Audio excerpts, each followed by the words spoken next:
How to fix a CapCut file not supported problem. Hey, what's up guys? Welcome back to our YouTube channel and let's get started. First of all, make sure that your CapCut is updated. For that, head over to your Play Store and then search for CapCut. Type in CapCut, then enter.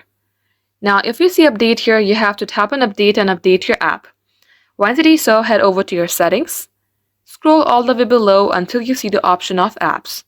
Tap on apps. Here you will find all the applications that you have installed in your device. Tap on search bar icon, type in CapCut, then tap onto it.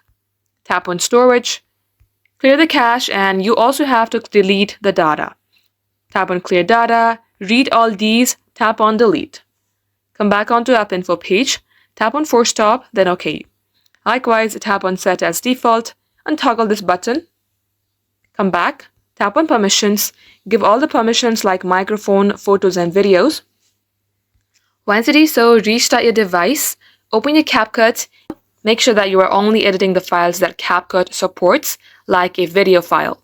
And other formats of files where CapCut is not supported, that you cannot edit in CapCut.